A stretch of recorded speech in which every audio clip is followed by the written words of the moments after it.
Ministry are an American industrial metal band formed in Chicago in 1981 as a synth pop band. They are fronted and led by Al Jorgensen, who is the only original member who's left. From about their third album onwards, they became pioneers of industrial rock and metal, and they had significant success. They've had a lot of member changes, some internal turmoil, a break for a few years, but they have managed to release 16 albums in total. Hi, my name's Dan. So this was their third album, which was their breakthrough album and quite a big shift in their style.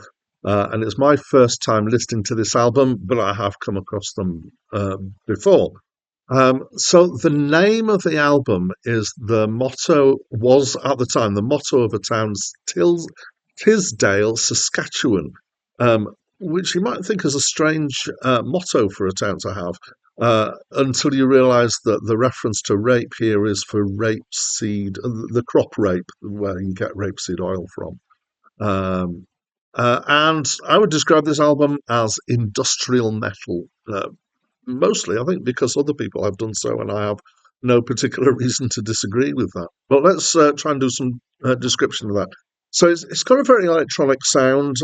It's quite quantized and metronomic. So it's got that very kind of yeah, mechanical, no electronic sound. It's very sequenced. It's definitely been put together using sequences and samples and early sampler effects. So things like using playing the samples at different speeds to get different pitches and playing them very fast together to get kind of particular effects. But then within that, it uses kind of heavy metal and noise sounds. So the electronic aspects of it remind me of. I'm going to reference some things that may not be as well known and some things that might more. So the Art of Noise were a British band who did kind of pioneered this kind of sample electronic stuff. There's a track called Let's Go All the Way by Sly Fox, which somehow one of the tracks on this reminds me very strongly.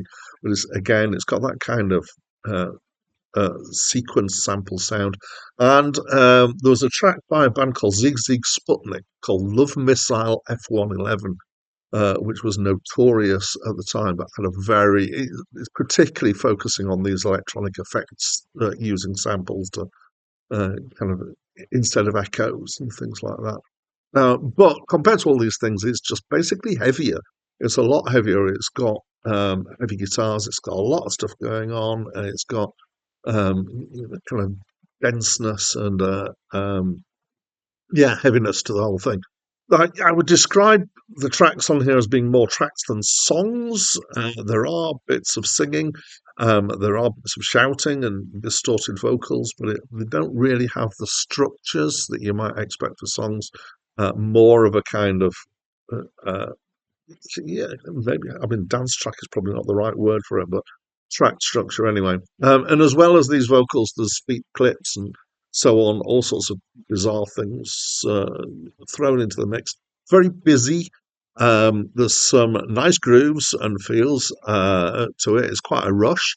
At the time, it was probably quite unusual. When was it? 1988. So, we were about the right sort of time for this stuff kind of breaking out, actually.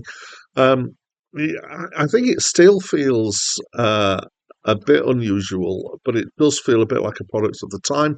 But it does, I would say, stand the test of time artistically. I wouldn't say it kind of. I definitely wasn't listening to go, oh yes, this is all old hat. But a lot of the kind of techniques and stuff are things that we have now heard in other places, and we've heard other bands that have kind of done this mix of electronic and heaviness. There's some strong language. There's some references to violence. There's quite a bit of religious imagery, with some of it being occult stuff. So the track Golden Dawn, particularly, some of it's more vague. So I would kind of throw a bit of a content warning out there. But it's for me, I found it to be well put together. It's exciting. Apparently, it was influential, and I can see how it would have been. So, on balance, yes, I liked it a reasonable amount.